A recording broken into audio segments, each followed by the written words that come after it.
To jama'a assalamu alaikum, barkanku da wannan lokaci da kuma sake kasancewa tare da mu a cikin wannan kayatattun shirin nan naku na don matasa daga nan AMB Hausa TV, wanda shirin ne da ke tattaunawa kan abubuwan da suka shafi a wato matasa, ta yadda za a ga cewa an tallafa wa matasa don ganin cewa wato sun dawo daidai kan hanya, domin ganin cewa su ma sun zamo masu dogaro da kansu maimakon wato shaye-shaye da dai sauran abubuwan da ya shafi banga na siyasa, wanda aka san cewa matasa suna ɗoro a kai a wannan karni da muke ciki.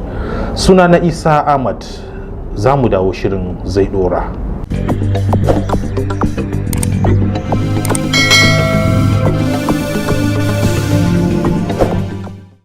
Madalla, barkamu da dawa. Kamar yadda aka ji a shimfiɗan shirin, kuma a kullum cikin wannan shirin mukan gayyato muku masana kuma matasa, walau 'yan siyasa da ma sauran al'umma ko masu sharhi kan al'amuran da kullum, domin mu tattauna mu ji irin gudumawa da suke da shi ko shiri don matasa, ta yadda za su wato tallafa musu. Inda a cikin shirin namu na yau mun yi wato muku kamu ne na wato dan siyasa, wanda da shi kuma za mu tattauna kwance, wanda ya shahara a nan jihar Adamawa, musamman ma yankin Gire. Ba kowa bane bakon nawa a yau, sai wato Honorable Musa Ahmad Hero, wanda ke zama kansila ne mai wakiltan unguwar Modire a majalisar kansiloli na karamar hukumar Gire, wanda da shi za mu tattauna a cikin wannan shiri.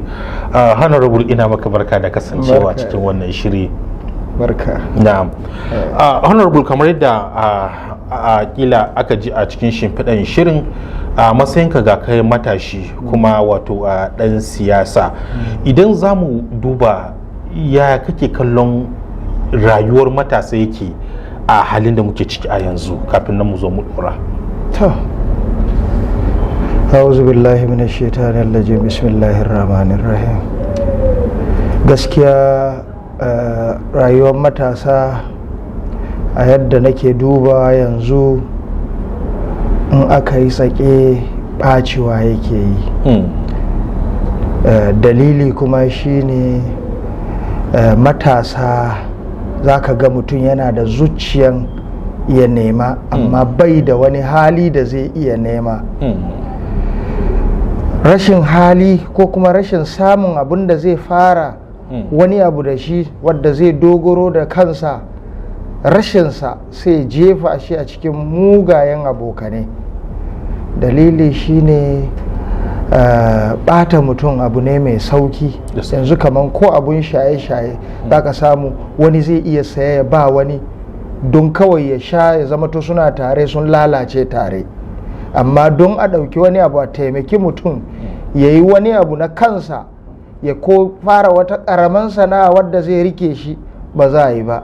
sai ka ga ana ɗaukan kaman abokane suna jefa matasa cikin wani halin ko shaye-shaye. So in ba an tsaya an taimaka ma matasa da wasu ko ɗan ƙananan dai abinda dai za su yi dogaro da kansu a kai ba, sai zama to kaga yaro ya zama frustrated, ya je ya lalace.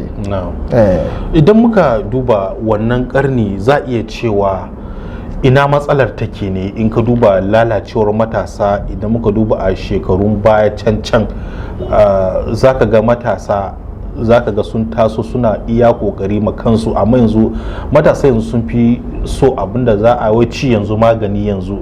To wai ina ne ma wannan matsalar take, daga gun iyaye ne ko dai daga bangaren gwamnati ne? Iyaye na da nasu, gwamnati na da nasu. Wani lokaci za ka samu iyaye, yaro yana gida amma iyaye za ka samu bai kula da cin yaro da shansa, da sanin lafiyan yaro, da yaro na nan ko baya nan a gida, da wurin kwanansa. Yaro ko ya dawo gida ko bai dawo ba ruwan iyaye. To irin wannan yaro ya samu sake, ba yadda za a yi yaro ba zai lalace ba. Na gefen gwamnati kuma shine akwai abubuwa da gwamnati ya kamata suna yi don taimaka ma mutane, don kudi yana hannun gwamnati, mulki tana hannun gwamnati. So akwai abin da ya kamata gwamnati tana yin wata tsari wadda na taimaka ma matasa. In har matashi yana tsammanin ko da bai samu ban, yana tsammanin wani ya samu, zai yi tunanin shi ma zai samu. In har ya tuna zai samu nan, ya ga wani ya samu, wancan rayuwarsa ya dan canja, shi ma zai sa zuciyarsa akan cewa zai samu. To in ana irin wannan, zai sa matasa hankalinsu ya dawo gu daya, ya zama to ba za a lalace ba. Na'am, haka. To idan za mu sake dubiya ga zaben 2023, zan iya cewa tukunyar ta mata ma fara ta farfasa. Sannan kuma a kasari za ka samu yawancin komi sai ka ji matasa ne a kan gaba. Shin a ta wannan bangare ta ina ne, a matsayinka na wato kansila, kana ga ta ina ne yau ya kamata ce matasa ya kamata su yi don ganin cewa sun kaucewa bangan siyasa da dai sauransu, su yi abin da ya dace? Abin da matasa ya kamata su yi shine farko a yi nazari, na biyu shine ba wadda zai baka abin da za ka ci yau ta ƙare shine ya kamata ka yi ba. A yi nazari wadda zai zo ya kafa maka turban da zai ɗauke ka na iya shekaru da za ka tafi a rayuwanka da kai da iyalanka. So ni ina ganin ya kamata a zauna a duba menene ya fi dacewa a yi, shi ne abinda an shirya shi ba na yau kawai ba, abinda an shirya shi don shekaru da yawa masu zuwa, wadda da mu za mu ci moriyansa, 'ya'yanmu su zo su ci moriyansa, jikokinmu su ci moriyansa. Don dukanmu geruwan kasan nan muke so, ba wai muna bukatan abin da kawai yau don mu muna raye mu sai mu ji daɗi, na bayan mu kar su ji daɗi ba shi muke yi ma wannan kasar fata ba. Muna fata ma kasan nan mutane da za su shirya mana turban da za a bi har jikokinmu, har tattaba kunnenmu. Da yake batu muke yi kan abin da ya shafi tallafawa matasa, kana ɗaya daga cikin wato zan ce jagori wanda kuka yi shi'ura wajen ganin cewa wato an ja hankalin matasa tare da ba su shawarwari tallafawa matasan, wanda a bayan nan an ma ji cewa a matsayinka na kansila ka yi reserving, wato ka ware ko ka adana albashinka na kusan watanni 8, watanni 6 rabin shekara kenan, kuma wanda ka tara kuɗi zunzurutun da ya kai sama da ma naira miliyan 1 don ganin cewa ka tallafa matasa. Me zaburar da kai ne wai, kuma menene ka hanga kan wato matasa zai sa kai wannan hubbasa haka? To gaskiya ina so in sanar da kai da cewa ni kullum a cikin matasa nake. Na biyu shine a inda na tashi a ciki na yi wayo, a ciki na yi wayo, a inda na tashi a ciki na yi wayo. So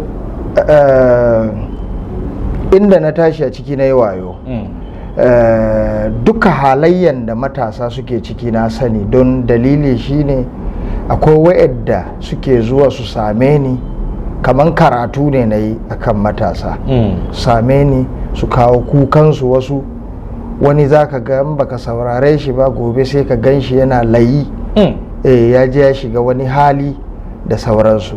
To ni abin da ya zaburar da ni shine yawancin wa'yanda ka ga suke shiga irin wayannan halaye marasa daɗi, za ka samu 'ya'yan 'yan uwanmu talakawa ne, su ne suka fi ɓacewa. Kuma dukka abin da yake sa'an nan ba abin da za a dogara da shi. To ni da na zauna na duba, ni na ɗaya za a ce daga cikinsu, da na zauna na duba sai na ga Allah ya mini dama, wadda ni na zaune a kasa dama, ba wani abu nake samu ba, kuma ina tare da mutane, gashi mutanen nan akwai ƙauna da soyayya tsakaninmu. Sai Allah ya bani dama na zama to ni ne kansilansu wadda zai wakilce su, kuma kowane wata akwai abin da zai shiga mini. Ina son gaya maka, ni zuciya ne na duba na ga ya kamata a yi matasa wannan abin don zai dan sa su hankalinsu ya zamato ya mayar da su mutanen kirki. In mutum ya san yana da abin da yake yi, kullum kowane wayewan gari zai tashi ya je inda sana'ansa yake ya yi shi. Shi yasa da na shigo wannan mulkin, wai ina so zan gaya maka yadda aka yi har na samu kuɗi da na tallafa ma wayannan matasa don su ƙara jarinsu, at least ya zama to zai taimaka musu har da ni, don ba su kaɗai ya taimaka ba, don society mu ya ɓaci har da ni ba jin daɗin wurin zan yi ba. So mun taimaka ma kanmu ne. Yadda na yi na samu wannan kuɗin shine an zaɓe ni zaɓaɓɓen kansila mai ci na Modire Ward, Gire Local Government a Adamawa State. Da aka zaɓe ni ana biya na albashi, sai muka shirya da 'yan uwana sauran kansuloli, muka shirya mu 10, dama ward ɗin 10 ne za mu yi adashe. Muka zauna muna adashe tun daga farko, an fara ana adashe. Abin da yake faruwa shine zan ba da kudin adashe, sauran abin da ya rage in zo tsakanin matasanmu, wadda zai samu 2 wadda zai samu 3, in gera bohol na anguwa da abin da ya rage, da abin da ni kuma zan ci da iyalina, da wasu wadda Allah ya sa suna da rabo su ba su ci da nasu ba su zo wurina.